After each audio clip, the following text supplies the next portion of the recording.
Nah, kalau Bapak Ibu ingin mendalami tentang pembuatan modul ajar, persiapan untuk implementasi kurikulum Merdeka pada Mandiri Berbagi, nanti Bapak Ibu bisa mengikuti kegiatan tersebut di PMM, atau sekarang itu sedang dibuka pendaftaran untuk pelatihan pembuatan modul ajar. Itu karena kebetulan saya juga sementara daftar.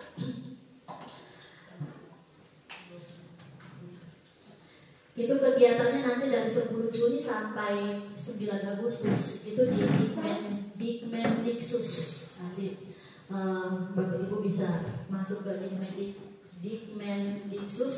Itu ada sementara pembuatan modul ajar, tapi itu hanya untuk beberapa mata pelajaran, tidak semua. Ada kimia, ada biologi, matematika, ada PJOK, dengan ada beberapa, saya tidak ingat semua. Kalau Bapak Ibu ingin mendalami lebih dalam tentang pembuatan modul ajar, di situ bisa mengikuti kegiatan ini. Jadi Bapak Ibu, saya sampaikan memang di awal di kesempatan ini, saya hanya menyampaikan kerangka secara umum berdasarkan yang ada di PMM. Kalau Bapak Ibu minta saya mengajarkan bagaimana cara menurunkan, cara membuat TP yang diturunkan dari CP, saya jujur, saya belum belajar secara khusus tentang itu. Saya belum pernah mengikuti pelatihan atau pelatihan secara khusus untuk itu. Selama ini hanya mengikuti secara umum seperti itu, Bapak Ibu. Hanya saya bisa menjelaskan sedikit di sini. Jadi CP itu adalah yang sudah disediakan oleh kementerian. Itu kita masing-masing guru mata pelajaran, saya yakin sudah pegang CP-nya masing-masing. Di setiap CP itu ada kata kerja operasional berdasarkan itu tingkat belum itu, Bapak Ibu. Nah, untuk membuat PP kita ambil kata kerja operasional itu yang kita turunkan untuk menjadi TP, untuk menjadi tujuan pembelajaran berdasarkan kata kerja operasional yang ada di CP. Dari satu CP kita bisa menghasilkan beberapa tujuan pembelajaran.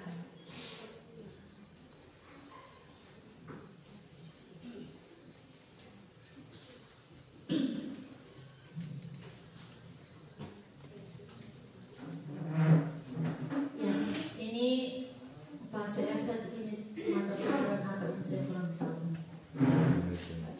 Ya, bahasa Indonesia. Jadi misalkan di sini capaian pembelajarannya, peserta didik mampu mengevaluasi. Nah, kata kuncinya ada di mengevaluasi ini. Sekarang kita Bapak Ibu guru mengembangkan kata kerja ini, mengevaluasikan berbagai gagasan dan pandangan berdasarkan kaidah logika berpikir dari menyimak berbagai jenis teks dan lain sebagainya. Nah, ketika kita mengembangkan, jadi di bagian CP sini langsung di kata kerjanya langsung mengevaluasi ini. Kita menganalisis anak-anak didik kita di sini, kemampuan peserta didik kita di sini. Apakah mereka bisa langsung memulai kaidah logika berpikir jenis teks non fiksi dan fiksi? Apakah bisa langsung dari mengevaluasi, atau masih ada tahapan yang lebih sederhana baru mereka bisa sampai ke mengevaluasi? Nah, ini kita bisa kembangkan. Dan misalkan yang lebih sederhana itu apa? Untuk membawa anak-anak kita sampai ke kemampuan mengevaluasi ini. Itu kita bisa kembangkan. Jadi kita bisa kembangkan dari yang sederhana, menurunkan atau membuat tujuan pembelajaran dari yang sederhana ke yang semakin kompleks. Misalkan seperti itu. Ini sedikit yang bisa saya bagikan ke Bapak Ibu tentang bagaimana menurun atau membuat tujuan pembelajaran yang kita ambil dari CP. Jadi kita tidak harus TP kita tidak harus langsung peserta didik mampu mengevaluasi ini, tapi kita bisa kembangkan. Misalkan kita mulai dari yang paling sederhana baru kita sampai ke tahap mengevaluasi. Mungkin sebelum mengevaluasi apa yang harus anak-anak kita lakukan. Nah, itu yang kita kita buat sebagai tujuan pembelajaran sampai ke tahap mengevaluasi. Kemudian misalkan di sini hanya sampai mengevaluasi, apakah mungkin ada tindak lanjut lagi? Misalkan selain evaluasi ada lagi. Misalkan seperti itu. Tujuan yang mau kita capai dengan anak didik kita bisa kembangkan lagi. Bagaimana Bapak Ibu? Maksud yang saya sampaikan ini Bapak Ibu bisa terima atau tidak Bapak Ibu? Ya. Jadi maksudnya kita merumuskan tujuan pembelajaran seperti itu. Meskipun yang di sini langsung mengevaluasi ini sudah cukup tinggi ini. Kalau kita punya anak didik sebelum evaluasi, misalkan mereka harus mengumpulkan informasi, menganalisis atau lain sebagainya, itu kita punya tujuan pembelajaran. Setelah itu baru kita sampai tahap apa, setelah itu baru evaluasi. Nah itu baru kita masukkan mengevaluasi ini. Ya. Oleh karena itu, kalau untuk mau mendalami ini pembuatan tujuan pembelajaran yang diturunkan dari CP, saya rasa Bapak Ibu bisa berkontribusi juga dalam kegiatan tadi, modul ajar di PMM atau pelatihan pembuatan modul ajar di Dikmendiksus tadi.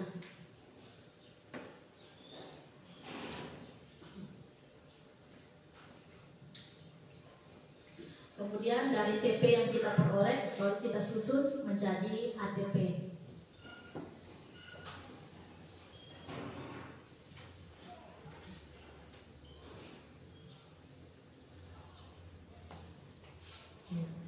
Kerangka modul ajar. Jadi kita lihat juga yang di PMM, mungkin selama semester ini kita ada ambil contoh modul ajar dari PMM. Jadi ada komponen-komponen utama yang memang harus ada di modul ajar kita itu. Yang pertama, identitas modul. Identitas modul ini dia berisi tentang modul ajar yang kita kembangkan, yang mana di bagian ini harus ada sertakan nama penyusun, kemudian instansi atau sekolah kita, tahun disusunnya modul ajar, jenjang sekolah, kelas, serta alokasi waktu. Yang kedua, kompetensi awal. Kompetensi awal ini menunjukkan pengetahuan awal atau keterampilan yang perlu dimiliki peserta didik sebelum mempelajari topik tertentu. Kompetensi awal merupakan ukuran seberapa dalam modul ajar dirancang. Yang ketiga, profil pelajar Pancasila. Jadi modul ajar kita harus disertai dengan profil pelajar Pancasila. Tidak semua elemen kita masukkan, tetapi cukup elemen yang berhubungan dengan materi yang akan diajarkan. Kemudian yang keempat, sarana dan prasarana. Ini merupakan fasilitas yang dibutuhkan untuk menunjang kegiatan pembelajaran, baik itu yang mendukung kegiatan kita sebagai guru maupun untuk peserta didik kita. Komponen yang kelima, target peserta didik. Peserta didik yang menjadi target yaitu ini peserta didik regular atau tipikal. Ini umum, berarti modul ajar ini dirancang umum. Tidak ada kesulitan mencerna dan memahami materi ajar. Ataukah modul ajar yang kita susun khusus untuk peserta didik yang mengalami kesulitan belajar atau khusus untuk peserta didik dengan pencapaian tinggi. Yang keenam, model pembelajaran atau kerangka pembelajaran yang memberi gambaran sistematis pelaksanaan pembelajaran. Ini bisa berupa model pembelajaran tatap muka, jarak jauh dalam jaringan, jarak jauh luar jaringan. Jadi kita tentukan model pembelajaran kita, misalkan tatap muka atau secara online. Yang ketujuh, tujuan pembelajaran. Nah, pada tujuan pembelajaran ini harus mencerminkan hal-hal penting dari pembelajaran dan harus bisa diuji dengan berbagai bentuk asesmen sebagai bentuk dari unjuk pemahaman. Tujuan pembelajaran ini yang tadi kita turunkan dari CP itu. Kalau untuk saat ini, kalau kita masih bersumber dari PMM, kita memilih tujuan pembelajaran yang sesuai dengan kondisi peserta didik kita di sini.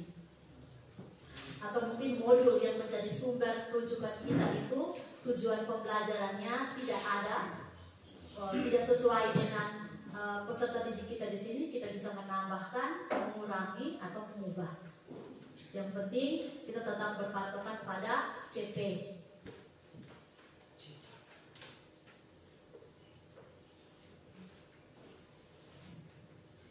Yang kedelapan, pemahaman bermakna. Informasi tentang manfaat yang akan peserta didik peroleh setelah mengikuti proses pembelajaran. Contohnya, makhluk hidup beradaptasi dengan perubahan habitat. Nanti kita lihat langsung di contoh modul. Yang kesembilan, pertanyaan pemantik. Dibuat oleh guru untuk menumbuhkan rasa ingin tahu dan kemampuan berpikir kritis dalam diri peserta didik. Pertanyaan pemantik memandu peserta didik untuk memperoleh pemahaman bermakna sesuai dengan tujuan pembelajaran. Yang ke-10, kegiatan pembelajaran.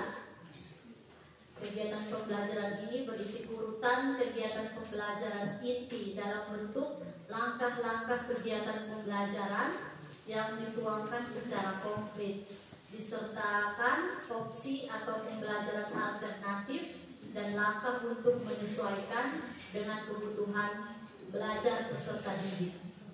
Kemudian yang ke-11 itu berisi asesmen. Asesmen yang digunakan untuk mengukur capaian pembelajaran di akhir kegiatan. KKTP harus ditentukan dengan jelas sesuai dengan tujuan pembelajaran, jenis asesmennya, diagnostik, sebelum pembelajaran, formatif selama proses pembelajaran, ataukah dan sumatif pada akhir proses pembelajaran.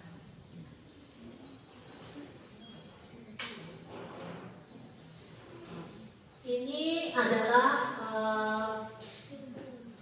bagian-bagian utama yang harus kita tampilkan di modul ajar yang akan kita buat, yang akan modul ajar yang akan kita desain, kita buat.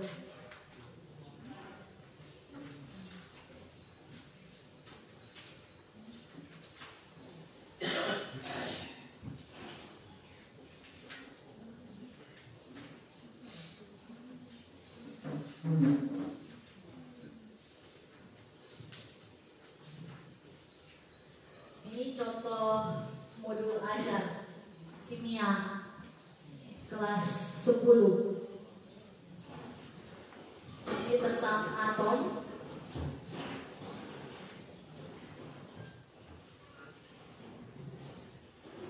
Ya, materinya rumus molekul dan penamaan senyawa kimia.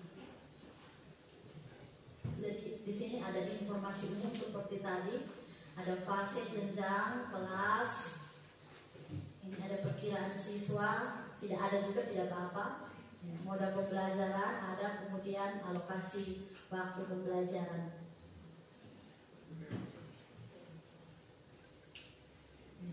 Ketersediaan materi ini ada pengayaan untuk siswa pencapaian tinggi, ada materi khusus untuk siswa yang mengalami kesulitan belajar, ada materi khusus untuk siswa yang berkebutuhan khusus, tidak.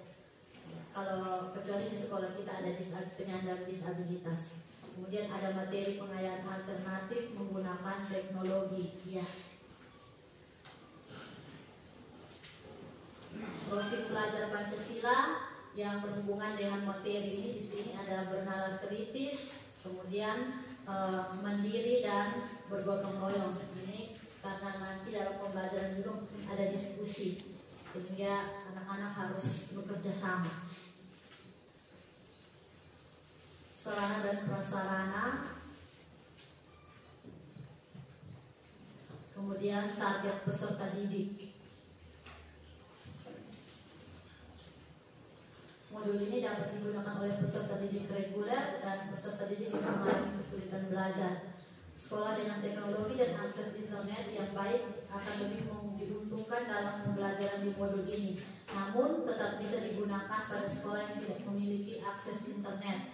Umumnya modul ini menjabarkan kegiatan pembelajaran tatap muka, namun dapat dimodifikasi untuk pembelajaran online dalam jaringan sesuai kreativitas guru.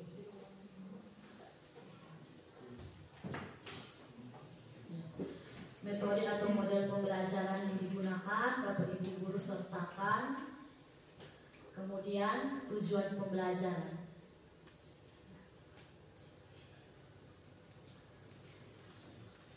Ada pengetahuan prasyaratnya, kemudian pemahaman bermakna,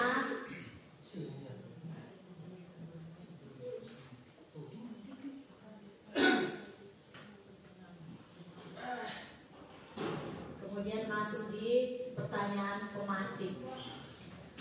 Jadi Bapak Ibu guru bisa menyesuaikan pertanyaan pemantik sesuai dengan kondisi anak-anak di kelas. Bisa jadi pertanyaan pemantik di kelas A beda dari kelas B, atau mau sama ratakan tidak apa-apa. Kegiatan pembelajaran ya. Ini adalah langkah-langkah kegiatan pembelajaran.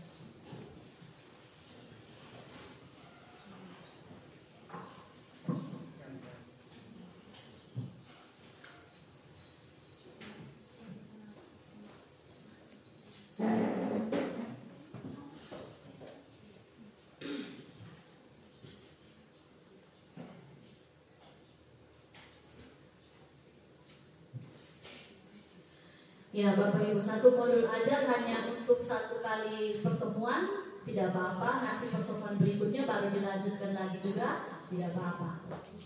Kalau mau buat terpisah juga tidak apa-apa. Tapi kalau Bapak Ibu sudah siap, misalkan satu modul ajar ini untuk 3 kali pertemuan, dalam modul ajar tersebut sudah langsung ada dengan kegiatan selama 3 kali pertemuan itu lebih baik lagi.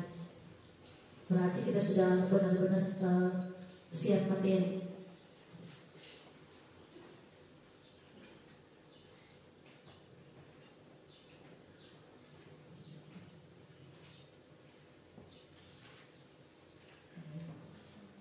Sudah berisi dengan materi-materi untuk anak, dan di sini langsung digandeng dengan lembar kerja.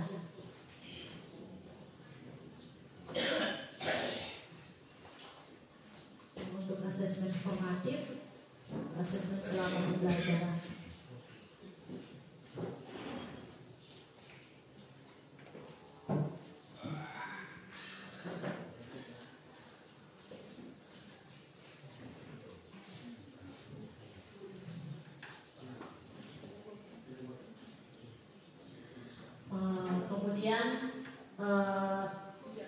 Asesmen atau penilaian di kurikulum Merdeka ini, kalau kami di SMA Dotasper lebih cenderung pakai yang deskriptif, Bapak Ibu.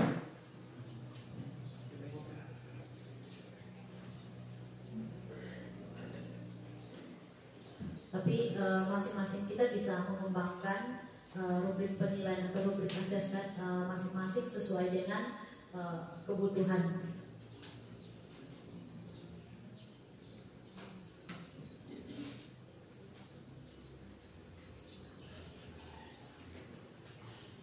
Ya, mungkin ini contoh modul ajar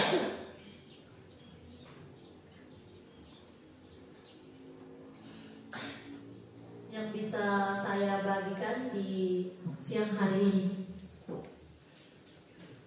Mungkin Bapak Ibu ingin saya kembalikan ke Bapak. Baik, terima kasih.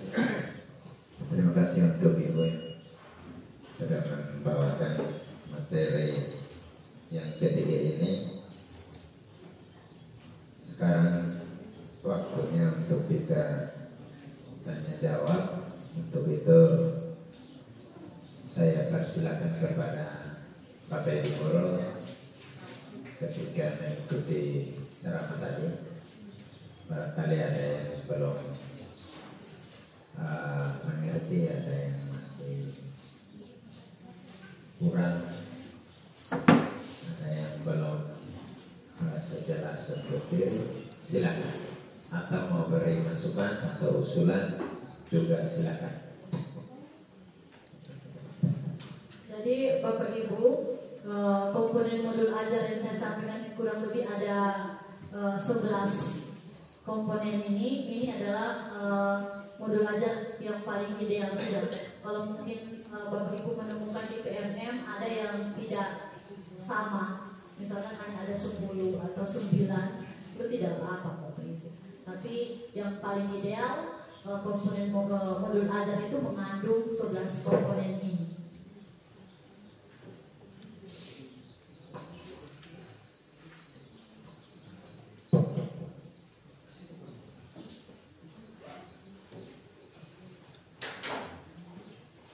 Ada yang angkat tangan? Ibu.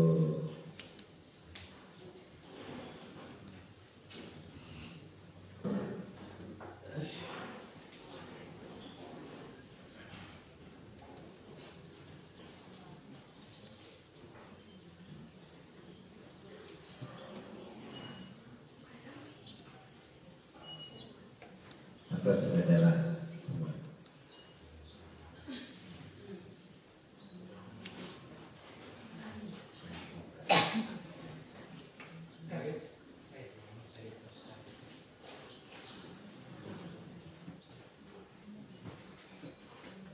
Atau Ibu Guru ada yang ingin bertanya, dipersilakan.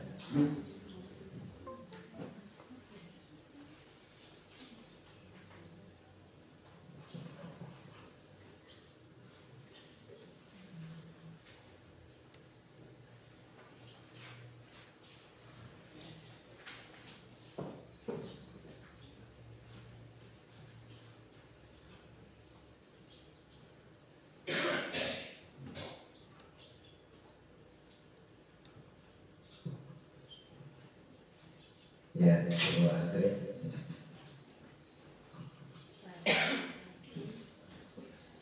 Kesempatan yang diberikan kepada saya, menarik sekali materi tentang modul ajar. Ini kaitan dengan capaian pembelajaran. Mungkin kami masih memahami konsep ini sangat memikirkan bahwa ini sangat sederhana, tapi diri sendiri saya merasakan bahwa untuk penurunan TP dari CP itu memang tadi ada kata-kata operasional dari Anderson, namun karena kami sulit menempatkan kata-kata operasional di dalam tujuan pembelajaran. Misalnya saya guru prakarya, kalau pada modul ajar kami ada tentang mendesain, kemudian sampai pada menciptakan produk. Nah, kalau menciptakan itu dia sudah ada pada C6 kalau tidak salah. Apakah pada tujuan pembelajaran itu kami perlu memulai dari menggunakan kata-kata operasional dari C1, ataukah kami hanya boleh menggunakan kata-kata operasional dari C4, boleh menganalisis sampai pada C6, agar rentang antara C1 dan C6 tidak terlalu jauh. Itu yang pertama. Yang kedua, masih tentang kata-kata operasional. Kadang ada kata-kata misalnya menentukan. Kata menentukan kami memikirkan bahwa ini di Anderson di kata itu tidak ada menentukan misalnya. Apakah kata-kata misalnya kata menentukan dia dapat diklasifikasikan masuk dalam pengelompokan, ataukah dia memang ada pada misalnya kelompok C2 atau C1, C3, karena kata menentukan ini bagi saya belum bisa menempatkan pada kelompok C1, C2 sampai C6. Jadi barangkali mungkin dari Bu Eder mungkin ada yang lebih menguasai dari kami, mungkin bisa memberikan pencerahan supaya ketika kami memasang kata-kata personal pada tujuan pembelajaran mungkin bisa tepat. Dari saya cukup sekian, terima kasih, saya kembalikan.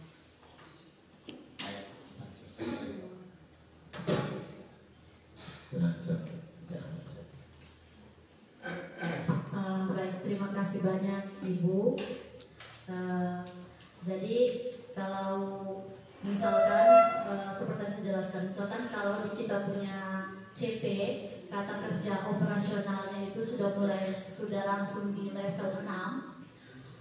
Kalau kondisi anak didik di kelas mereka bisa langsung mulai dengan C6, kita bisa langsung pakai.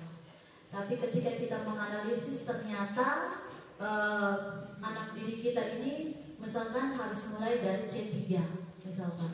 Berarti kita turunkan lagi kata kerja operasional itu, kita mulai dari C3 baru kita melangkah ke C6 ya. Atau mungkin ada Bapak Ibu yang mungkin pemahaman lebih baik dari saya tentang kata kerja operasional, di sini bisa bantu menjelaskan. Saya rasa kalau C1 sudah terlalu rendah anak-anak kita. Mungkin di sekitar antara C3 atau C4 kita bisa mulai dari yang paling sederhana ke yang lebih sederhana ke yang kompleks. Seperti itu. Jadi sehingga dikatakan bahwa satu CP itu bisa menghasilkan beberapa tujuan pembelajaran. Itu karena kita menganalisis seperti tadi. Mungkin kata kerja operasionalnya mulai langsung dari C6, tapi anak-anak kita tidak bisa langsung berangkat dari C6, harus mulai dari C3 atau C4. Berarti kita sesuaikan dengan kondisi anak didik kita. Ada di panduan pembelajaran untuk kata kerja ini, Bapak Ibu. Karena saya takut seperti saya jelaskan salah tentang kata ini.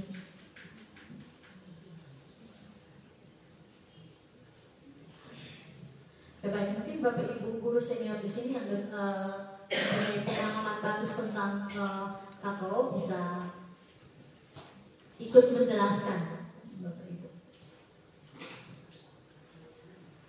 Sebenarnya di panduan pembelajaran itu sudah ada semua.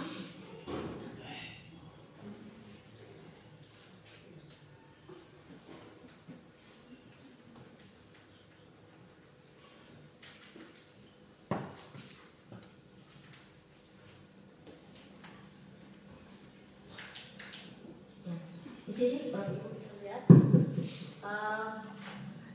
ada beberapa alternatif penurunan tujuan pembelajaran dari CP.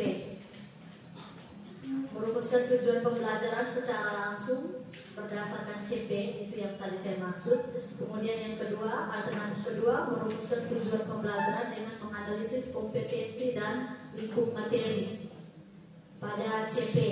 Alternatif ketiga, merumuskan tujuan pembelajaran lintas elemen CP.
C1 sampai C6 sudah menggunakan tabel. Ini sejak kurikulum KTSP juga sudah ada. Bapak Ibu yang bisa buka di akhir silakan, sudah ada tabel kata kerja operasional. Itu jadi kalau mau itu lihat itu. Misalnya tadi ibarat apa tadi? Menunjukkan. Nah, menunjuk lihat itu dia di leher mana itu sudah langsung di dalam tabel itu semua sudah ada. Coba lihat itu.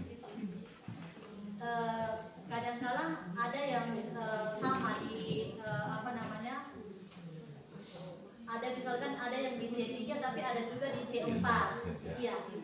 Dia berulang kembali di C4 lagi. Mungkin dalam artian di sini ada tindakan yang dilakukan di antara di C3 dengan C4 itu yang membedakan. Sebenarnya di panduan ini saya sempat ada di tentang senomi belum.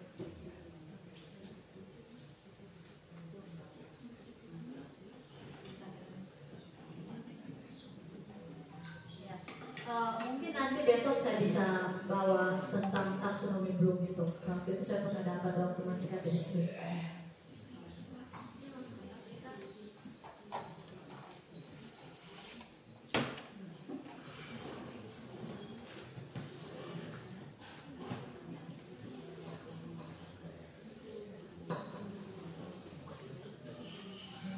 Bapak langsung share saja grup sekolah. Teman-teman kalau lihat di Ibu Ita ada di grup Simpateka itu ada kata kerja operasional ada di situ.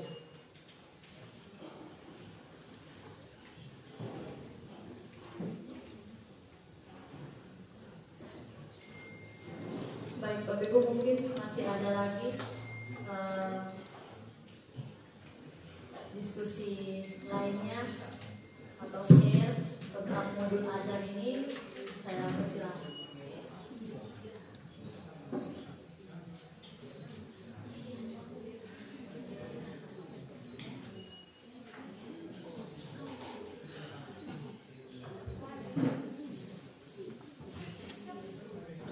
Bapak Ibu mohon perhatian.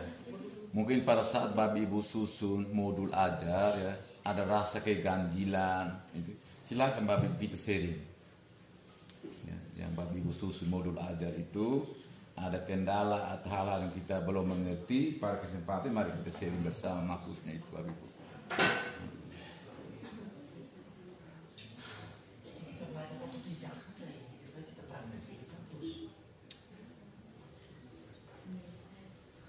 Karena kita omong gampang-gampang saja, tapi sampai sekarang juga kita belum ada juga modul ajar yang benar. Mari pada kesempatan ini kita ini sharing bersama.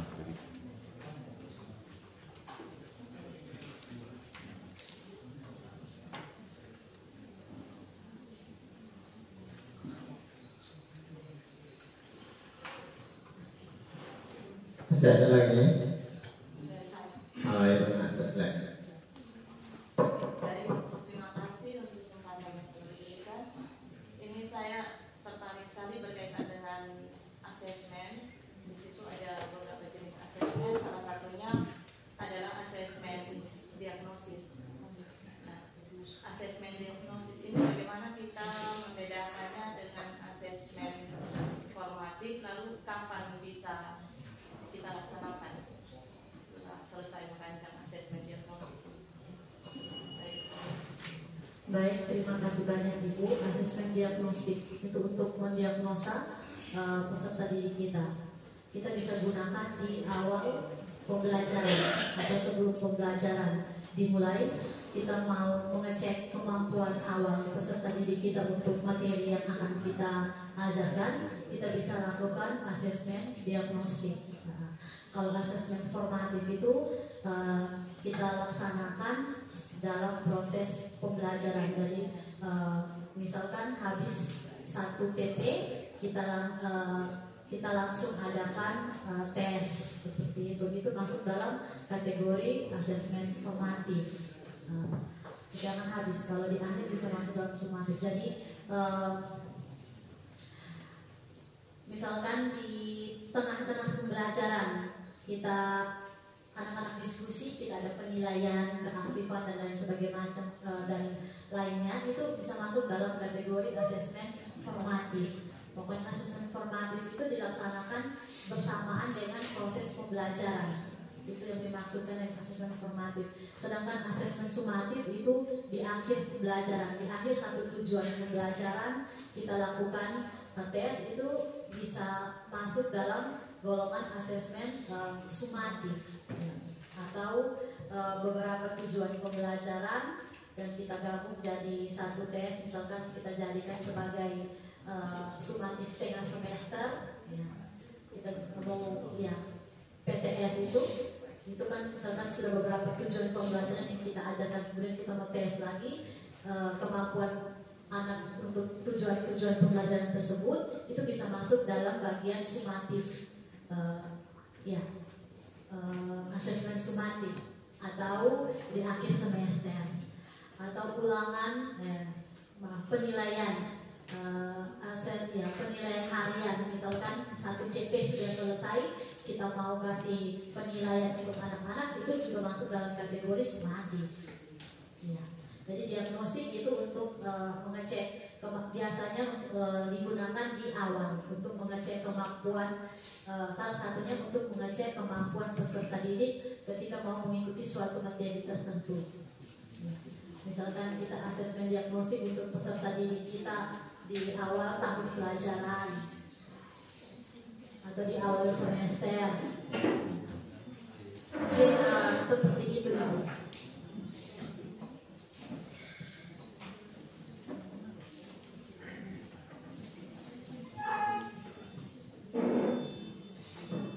Masih ada waktu, masih ada pertanyaan, silakan.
Badan mungkin ya, Bapak, saya tambah sedikit ya. Jadi seperti apa yang disampaikan Ibu Aden hubungan dengan pertanyaan dari Ibu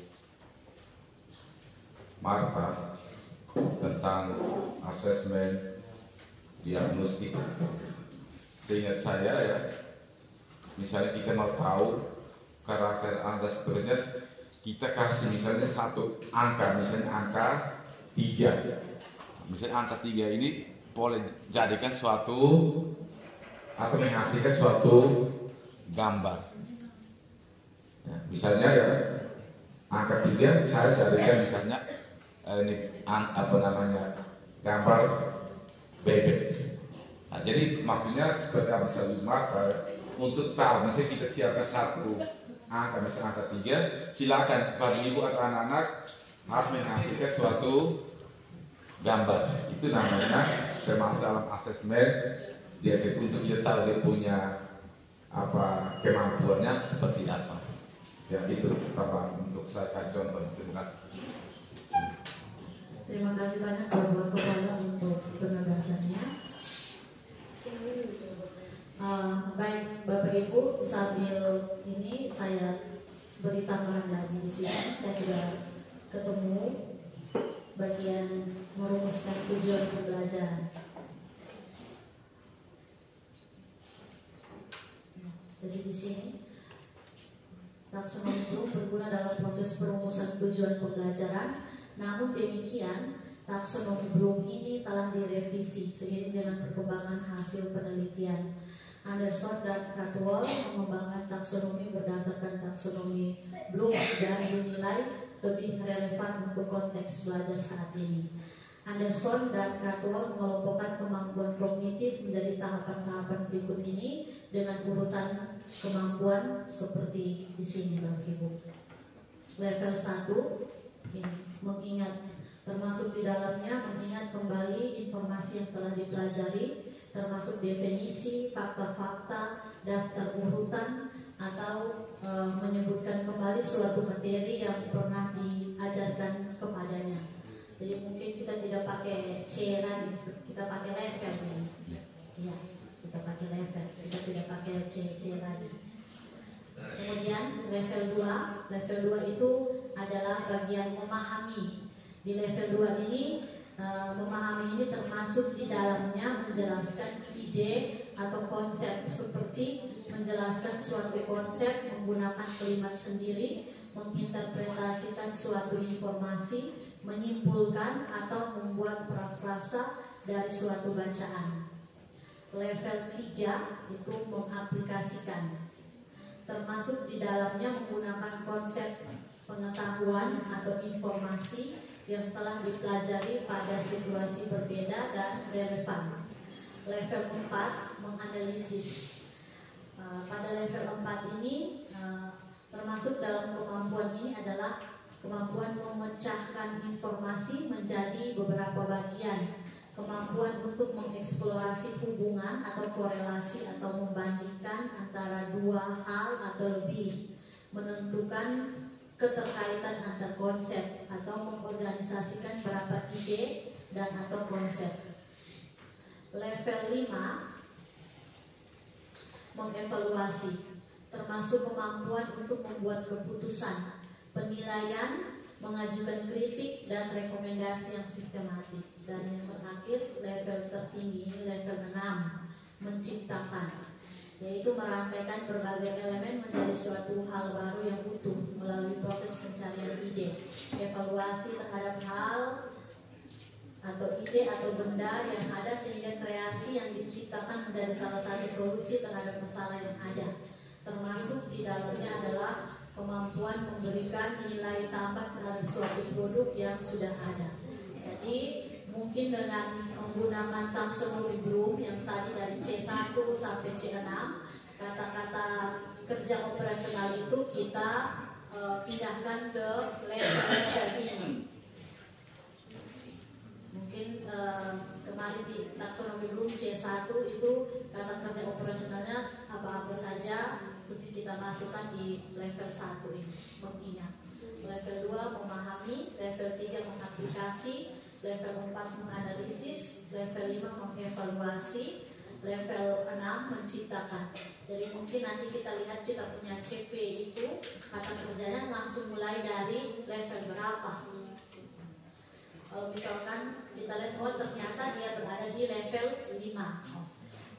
Peserta didik saya di kelas ini tidak bisa langsung mulai dari level 5, harus mulai dari level 3. Berarti kita turunkan tujuan pembelajaran kita mulai dari level 3 baru naik ke level 5 atau level 6.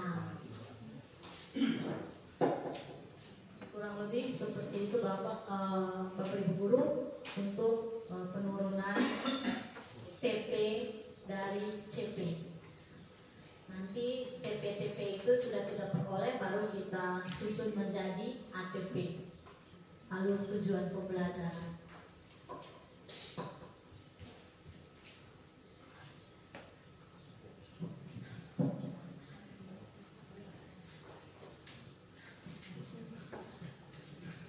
Baik, masih ada lagi?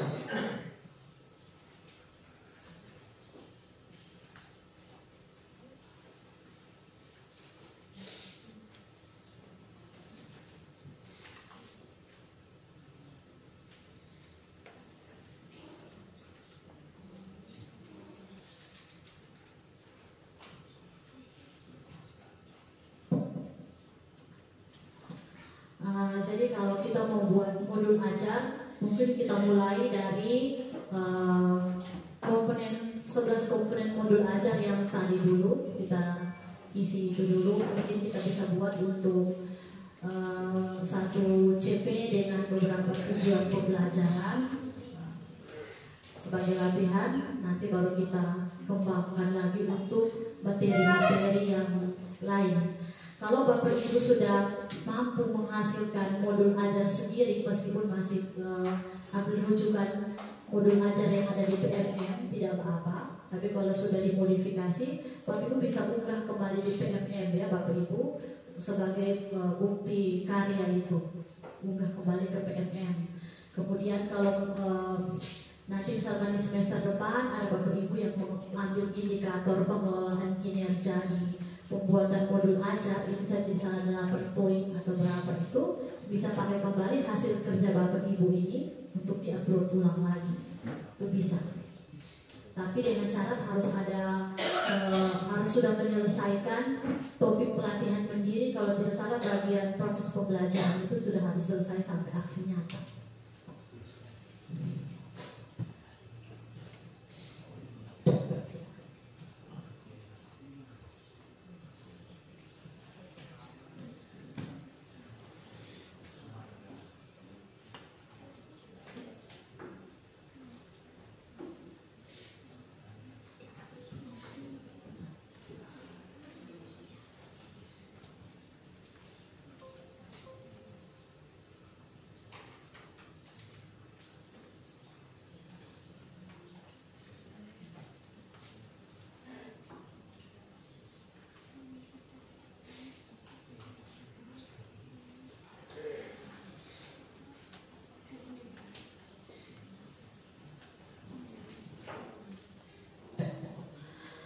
Baik Bapak Ibu, bagaimana yang mengantuk semua kan? Siap. Baik, saya ajak Bapak Ibu untuk berdiri. Kita ya, kita mulai bersama dulu.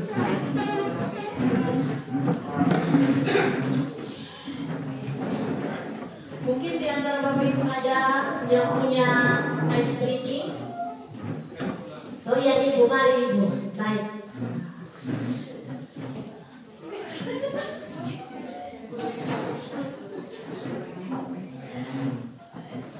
Terima kasih, saya minta Bapak Ibu untuk mengikuti gerakan saya. Ada lagunya dan ada gerakan. Saya tahu, sadar, siap, dan melakukan. Jadi lagunya saya tahu, sadar, siap, dan melakukan. Saya tahu, sadar, siap, dan melakukan. Saya tahu, sadar, siap, siap, sadar, tahu. Saya tahu, sadar, siap, dan melakukan. Oke, kita pelan-pelan. Satu, dua, tiga. Berita.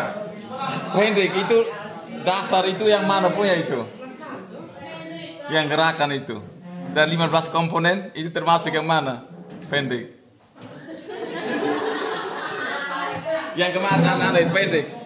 Hah? Itu termasuk lompat ya? Pak Primus, itu masuk dalam apa itu? Ya, Adi beri sekarang ya, karena saya sudah tahu dasar PJOK, mau berapa, emang saya tanya dari dulu kan, oh itu masuk dalam itu. Mereka tahu, 2 orang. Nah, silakan. Ini intermezzo ya, supaya kita bisa buka. Pelan-pelan kita sama-sama. Saya tahu, saya 1, 2, 3. Saya tahu, saya siap dan melakukan. Saya tahu, saya siap dan melakukan. Saya tahu, saya siap, siap, saya tahu, saya tahu, saya siap dan melakukan. Agak cepat. Saya tahu, saya siap dan melakukan. Saya tahu, saya siap dan melakukan. Saya tahu, saya siap, siap, saya tahu, saya tahu, saya siap dan melakukan. Sekarang saya buat gerakan yang salah dan Bapak Ibu buat gerakan yang benar. Saya 1, 2, 3. Saya tahu, saya siap dan melakukan. Jangan terkejut dengan saya. Pelan-pelan. Setengah cepat, jangan terlalu cepat. 1, 2, 3. Saya tahu, saya siap dan melakukan. Saya sadar, saya siap dan melakukan. Saya tahu, saya siap. Siap, saya tahu, saya tahu, saya siap dan melakukan. Lebih cepat lagi. Saya tahu, saya siap dan melakukan. Saya tahu,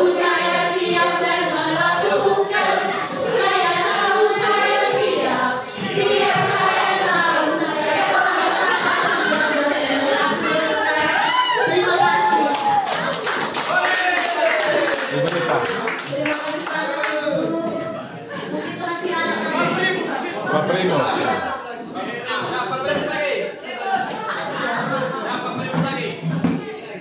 Di saya punya digerakan pakai huruf. A begini. A I satu tangan di atas, U dua tangan di bawah. Dua tangan di atas. O hurufnya berarti A I U E O. Oke, saya ulang lagi. A I U E O. Ulang lagi, coba lagi. A I U E O. Coba pakai lompat. Bisa. Pak Primus contoh dulu. Pak, coba ambil video kita lompat bagaimana ya? Kalau saya bilang A, berarti lompat tangannya di atas. Apa lompat dulu? Begitu. I U E O. Coba 4 kali. A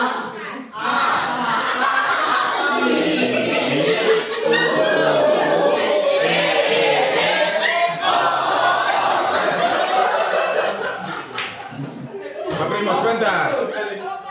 Serentak supaya yang salah gua di depan. Nah, begitu. Oke, yang terakhir ini sambil lompat dengan pecahan. Ya. Gerakan mulai.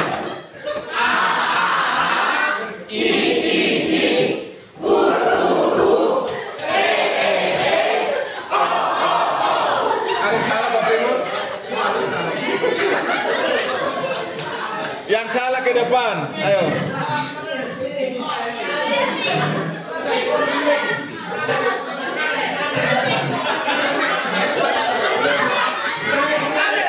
Benandes. Benandes. Benandes, ayo di depan.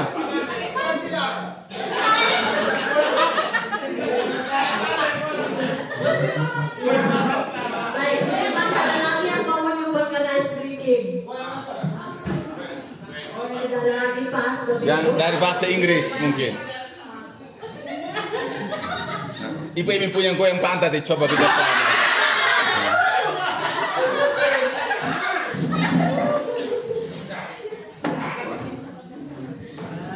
Iya, kalau masih ada, isi lagi, satu lagi.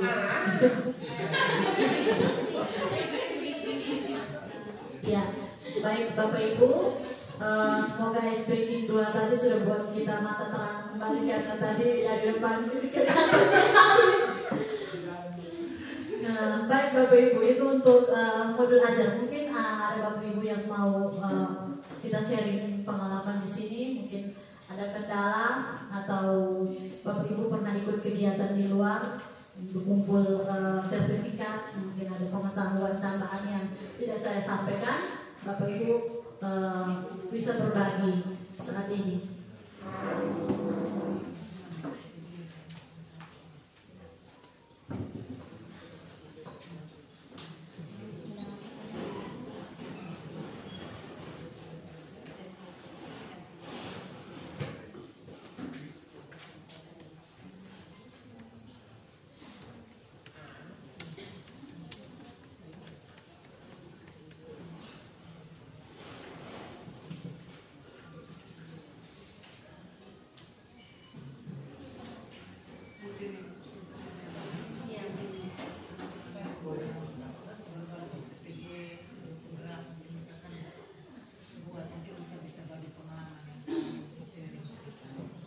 Oh iya, Bapak Ibu yang baru selesai PPG dalam jabatan atau yang sementara ikut pendidikan guru penggerak mau share pengalaman, saya persilakan Bapak Ibu, silakan.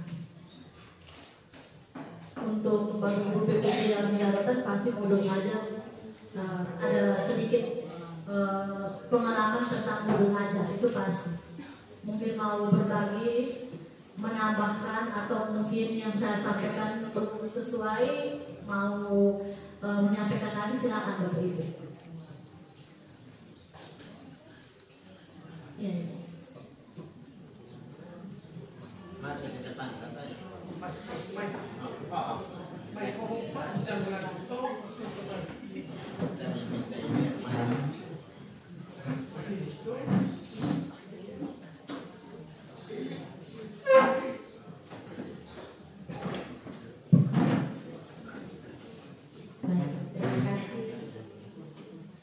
tetap semangat.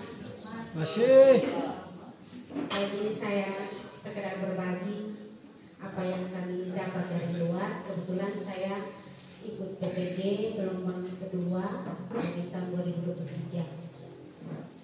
Nah, yang menjadi tadi pertanyaan itu sebenarnya terjadi pada diri saya sendiri, kaitan dengan menempatkan KKO pada tujuan pembelajaran.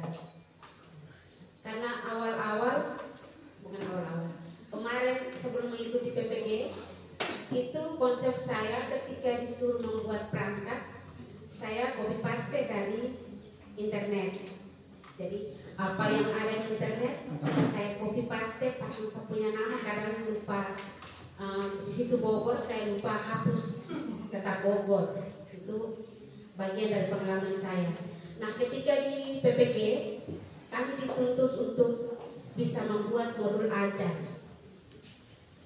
Kemudian di PPG mereka sudah menerapkan Merdeka Mengajar ini, kurikulum Merdeka.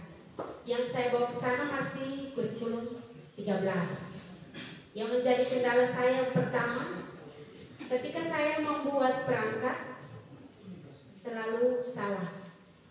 Dan itu kami dari NTT hanya 2 orang, kami bergabung dengan orang dari Sulawesi yang notabene sudah kurikulum Merdeka. Jadi ketika presentasi memang kesannya memalukan awal-awal, tapi karena memang kami juga baru proses belajar, jadi ketika begitu suruh pasang KKO, apa lagi KKO? Kami cari. Kebetulan waktu itu ada 2 tabel dari taksonomi Bloom dan Anderson. Terus kami tidak membaca regulasinya, langsung pasang saja. Oh, ternyata ada di Bloom. Nah, kata menentukan ini dia ada pada C2 waktu itu. Saya pasang dengan percaya diri, saya presentasi. Terus ini Guru Pamung bilang, Ibu, itu bukan ada di C2. Karena saya ada tabelnya, saya ini C2 Bu. Ibu, terus bertanya kepada saya salah mungkin. Ibu lihat kolom yang saya bagikan. Lihat ulang, jadi saya lihat. Karena kata menentukan pada yang sudah pada Anderson itu dia ada pada level 3, C3. Jadi karena menurunkan dari CP ke TP itu menurut saya berat pertama. Karena memang kata-kata operasional yang ada pada CP misalnya tentang menciptakan tadi. Kami dituntut untuk menciptakan produk di prakarya. Nah, tapi kami berangkat harus dari misalnya level 3, C3 tentang menentukan. Anak mau membuat produk tentang kerajinan produk Nusantara, berarti dia harus memahami dulu, mengenal dulu jenis-jenis kerajinan Nusantara. Tapi di dalam pikiran saya, bagaimana dia mengenal kaitan dengan mencipta? Ternyata di perjalanan kami dibimbing untuk dari mengenal dulu, kemudian mengetahui apa-apa yang dibutuhkan, baru sampai pada menciptakan. Jadi tadi pertanyaan saya masih tetap mengacu, karena saya masih bingung menentukan itu dia harus ditempatkan pada level berapa, karena kemarin setelah selesai dari PPG juga kan saya masih bingung. Ada 2 tabel yang saya gunakan antara taksonomi Bloom dan Anderson. Kemudian sampai ke sini mulai setelah dari PPG mungkin tidak sempurna, tapi bagian dari modul ajar mungkin kami dibimbing untuk bisa membuat, walaupun memang kami masih sering melihat dari orang punya untuk memodifikasi dan untuk memperbaiki kesalahan-kesalahan yang kami punya. Tapi sampai saat ini masih tentang asesmen. Nah, kalau pelajaran lain mungkin asesmen diagnostik ini bisa dijalankan. Yang menjadi pertanyaan saya sekarang dalam diri saya, kira-kira untuk prakarya apa yang harus saya lakukan untuk pertanyaan diagnostik, asesmen diagnostik? Karena kalau kami masuk masih diagnostik, berarti mungkin waktunya tidak cukup karena kami punya durasi hanya 2 kali 45 menit. Jadi apakah mungkin Maedel ada masukan untuk kami, barangkali mau efektifnya bagaimana? Karena 2 jam, sementara kami harus langsung aksi. Apakah untuk proyek, membuat satu proyek, kita jadwalkan 1 bulan hanya khusus tentang membuat proyek? Karena kami harus mulai dari desain, baik jadi untuk saya pengalaman saya yang cukup berat itu bagian dari memanage waktu, kemudian menempatkan KKO pada TP itu agak kesulitan. Tapi karena tadi sudah diarahkan, semakin terbuka pikiran saya, oh ternyata kita harus melakukan ini analisis dulu, dia tidak boleh terlalu jauh dari C1, level 1 langsung ke level 5. Mungkin dari saya cukup sekian. Terima kasih bagi yang sementara dalam antrian untuk KPPG, semangat karena banyak tugas yang harus kita kerjakan dan mengenal dunia dari Merdeka Belajar. Terima kasih. Ya, terima kasih, luar biasa sekali Ibu pengalaman di PPG dan jabatannya. Dan mungkin kami di luar belum tentu dapat pengalaman seperti itu. Ya, jadi kalau untuk pembuatan tujuan pembelajaran saya rasa jelas Ibu, kita tidak bisa langsung tiba-tiba ada di C6 atau di level 6. Kita bisa mulai dari yang rendah, dari yang sederhana, baru kita pelan-pelan menuju ke yang kompleks. Kemudian untuk prakarya di sini prakarya apa Ibu? Budidaya, kerajinan. Kerajinan. Memang dalam jam pelajaran itu kita hanya 2 jam pelajaran. Bagaimana membuat asesmen diagnostik? Sebenarnya asesmen diagnostik tidak harus langsung ke tes khusus begitu, tidak Ibu. Kita hanya bisa kita menyampaikan pertanyaan awal, 1-2 pertanyaan untuk menggali pengetahuan awal atau untuk mengetahui pengetahuan awal peserta didik untuk materi yang mau kita ajarkan, itu juga sudah masuk dalam asesmen diagnostik. Nah, kita tidak harus lakukan satu asesmen khusus tersendiri yang butuh waktu berjam-jam.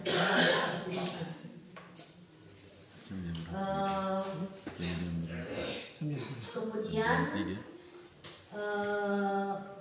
kami juga di sana 2 jam pelajaran untuk prakarya. Jadi kembali kita mengatur waktu bagaimana supaya tujuan pembelajaran kita tercapai.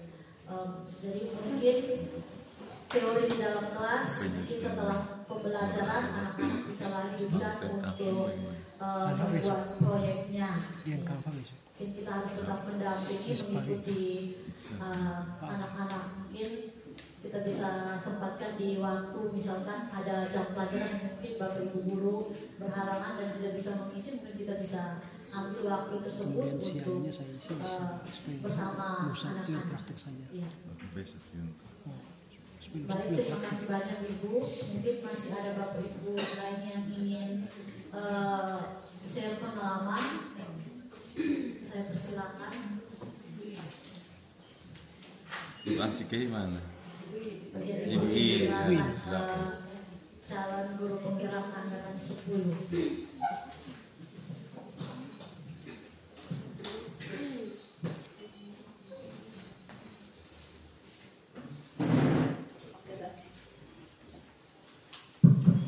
Oke, baik, terima kasih untuk kita semua. Selamat siang dan semangat pagi. Semangat pagi. Ya, walaupun siang kita tetap semangat pagi. Selamat sore juga baik. Ya.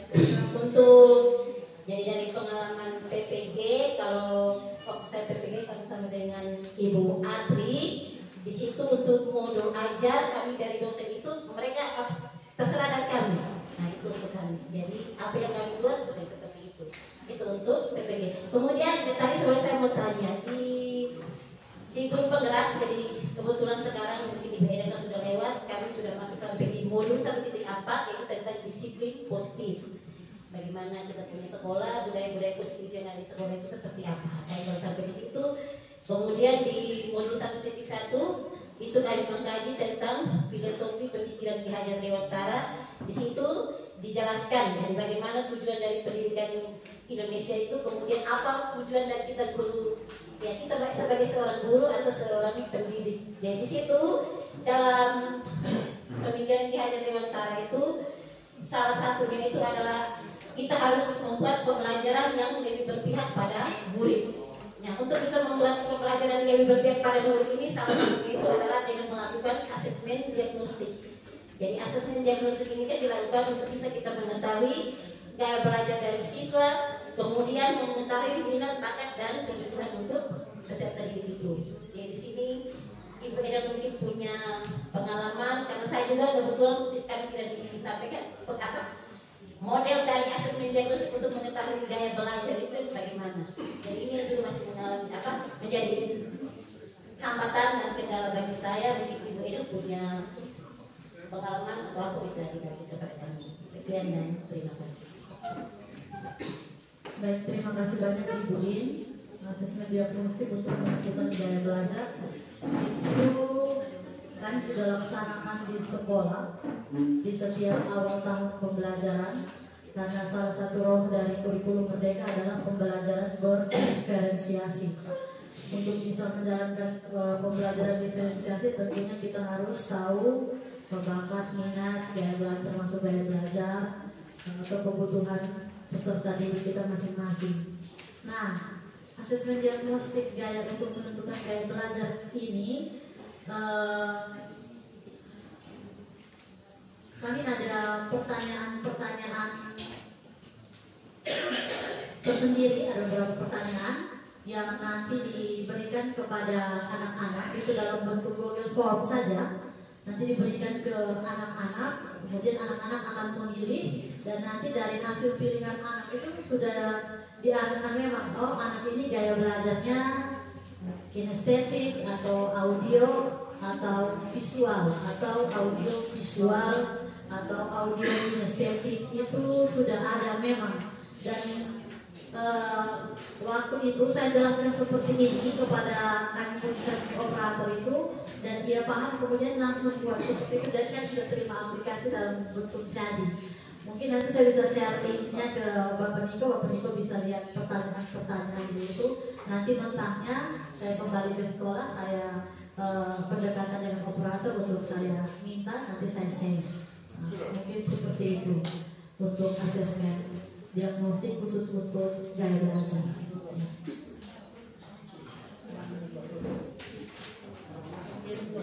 Masih ada lagi, saya persilakan. Masih adakah Bapak Ibu Guru?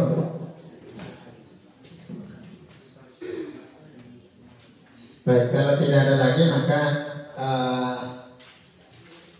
mengacu pada jadwal yang ada untuk materi ini sudah selesai. Masih sisa waktu 5 menit, barangkali dari Bapak Kepala mau menyampaikan hal-hal sebelum kita beberapa hal barangkali sebelum kita tutup. Silakan.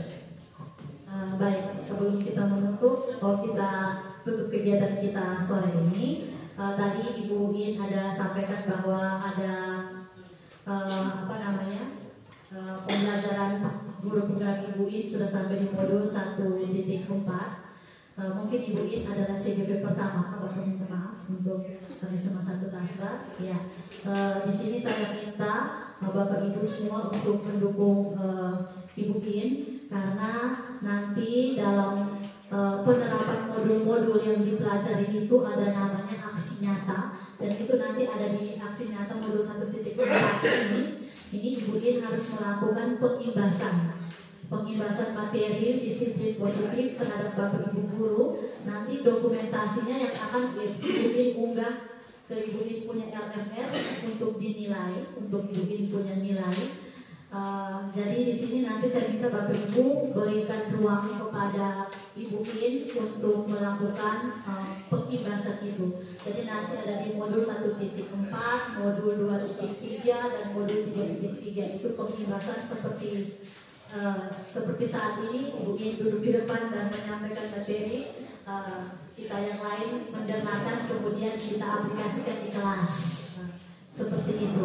Jadi kebetulan saya juga sudah selesai sebagai pengajar praktik di angkatan 9 kemarin. Jadi saya rasa saya juga harus mendukung teman-teman yang sementara dalam mengikuti pendidikan guru penggerak ini. Mungkin itu saja tambahan dari saya.